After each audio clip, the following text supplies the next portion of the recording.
On Monday morning, March 26, 1973, a 39-year-old William Bishop Hendershot, founder of a company called Consolidated Video Systems, awoke in his hotel room in the Sheraton Park Hotel in northwestern Washington, D.C. on the first morning of the National Association of Broadcasters' 51st Annual Convention. It was a big day for him. He was about to introduce his invention to the world, a breakthrough device that would change the business of image acquisition forever. But he had one problem. He'd been late registering for space at the equipment show, so his device was up in his room, K708, far away from the main showroom floors. So he had flyers printed up and handed out. They said, a digitalized video signal corrector that will enable reproduction of broadcast quality signals from relatively inexpensive helical videotape recorders. Now, it might have been an arduous trek to the K-Wing of the Sheraton Park Hotel, but if there was money to be saved, you can bet TV station managers were willing to make the trip. In this video, we will look at the history that led to the development of the time-based corrector, why there was so much cost savings to be had, and its impact on the business of motion picture acquisition going forward.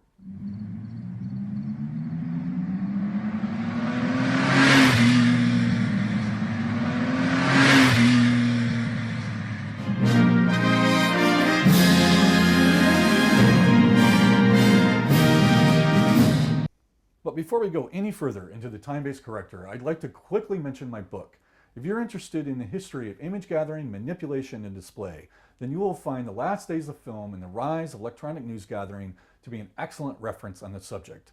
The book uses primary sources and first-person oral accounts to describe the challenges and the triumphs in that period of transition. Now, as to the development of the time-based corrector, it is necessary first to start with videotape, because that is how an image from an electronic motion picture camera was saved before the development of flash memory in 1980. And it is also in the early history of videotape that the need for a timing device between videotape recorders was first addressed. Videotape was developed by a company called Ampex. Ampex had developed audio tape in 1947 and soon after got to work on television tape.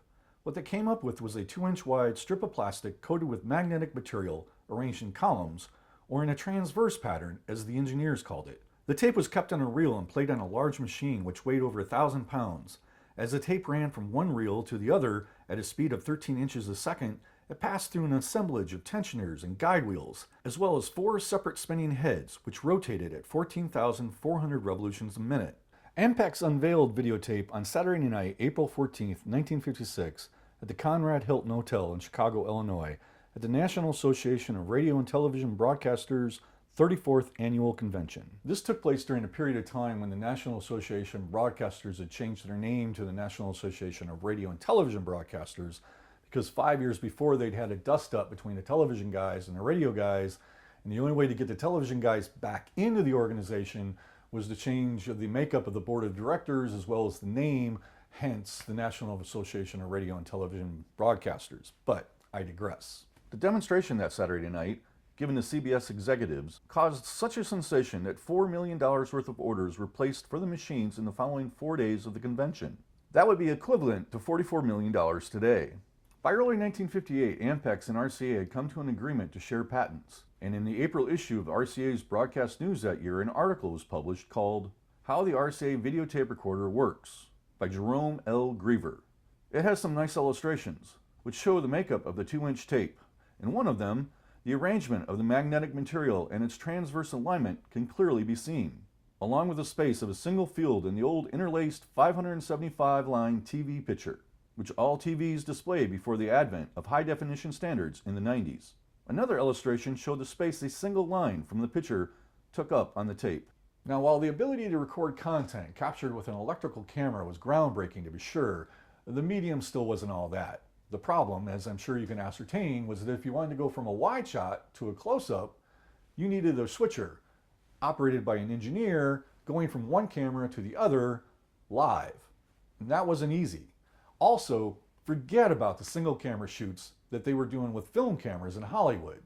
Early on, Ampex did develop a splicer, seen here, but you couldn't watch the image while making the edit like you could on a good old Steenbeck flatbed editor. So, obviously, videotape had a long way to go before it became as easy to edit as film. By 1962, Ampex had developed an electronic editor called an Editech. It cost $13,500. It was written up in that year's September issue of Broadcast Engineering. It was basically a group of electronic components added to the existing machine. Then, in the January 20th issue of the weekly magazine Broadcasting, an article appeared describing a demonstration Ampex gave TV production houses in Burbank, in which a 10-second color clip of stop-motion animation was produced.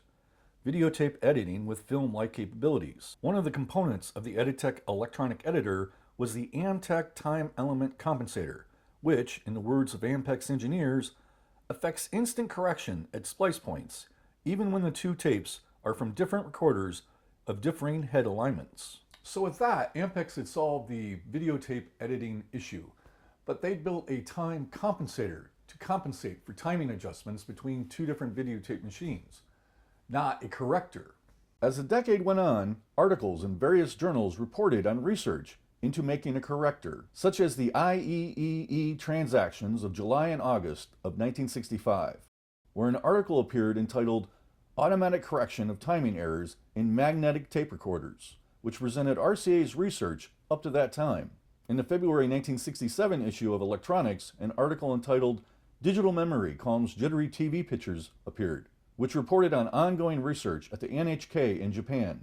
In the October 1971 issue of Wireless World, a report from the UK's own BBC appeared entitled Digital TV Synchronizers and Converters. So since Ampex had come up with a time element compensator for its electronic editor, what was the motivation for these other organizations to continue to search for a corrector? Well, at that time there was another tape format on the market.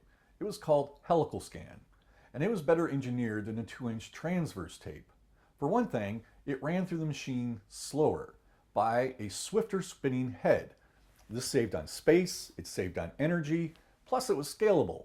So there could be like 1-inch tape, half-inch tape, quarter-inch tape. And Sony had figured out a way to put 3/4-inch tape into a cassette. Helical scan tape was introduced on the afternoon of Thursday, the 5th of May, 1960, during the Society of Motion Picture and Television Engineers' 87th semi-annual convention at the Ambassador Hotel in Los Angeles. This presentation was subsequently published in the December issue of the Society's Journal in an article entitled A New Videotape Recording System. This is one of the illustrations from the report.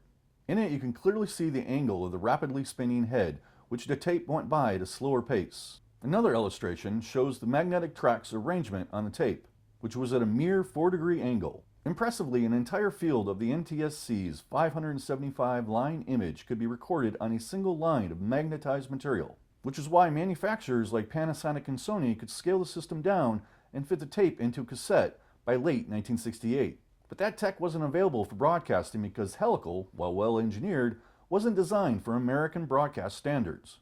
The only solution was to dub the relatively inexpensive helical tape up to the 2-inch transverse tape, but that technology did not exist, and it's easy to see why.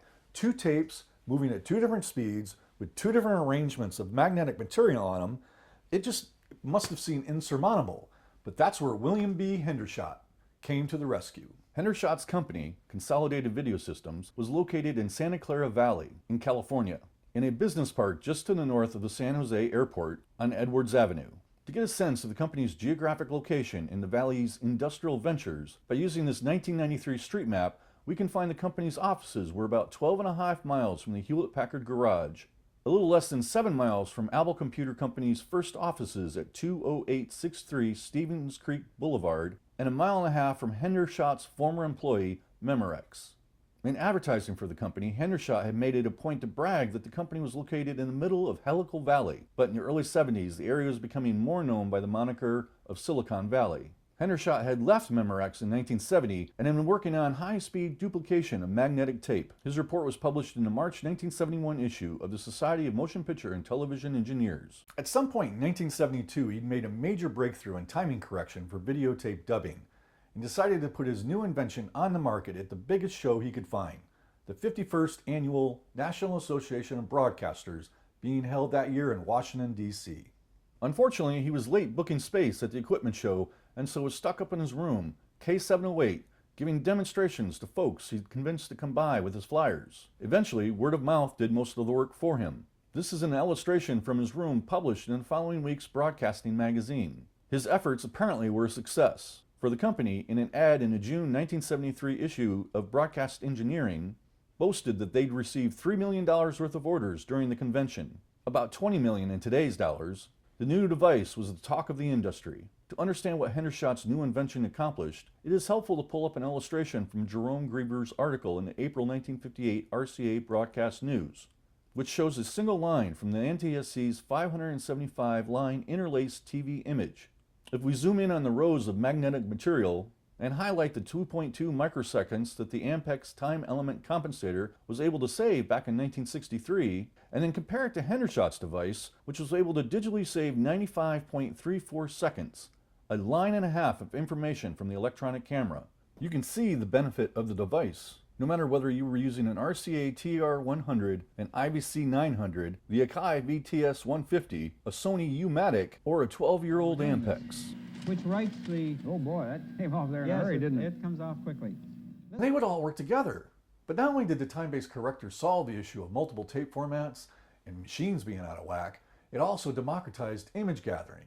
Because no longer would you have to use the expensive film chain or rent a gigantic video camera on a pedestal. Now you could use a portable camera with a portable deck and shoot whatever you wanted to for broadcast television. It was one of Marshall McLuhan's extensions of man, an early building block in the global village. I'd like to mention the fact that you are now having on your program. Did you know the engineer giving the demonstration of the Ampex electronic editor on the show shot in early 1964 is Joe Roizen, famous for shooting the Nixon-Khrushchev kitchen debate in Moscow 5 years before? Want to know more? Get a copy of The Last Days of Film and the Rise of Electronic News Gathering, available on Amazon for only $19.95. You'll find a link in the description below.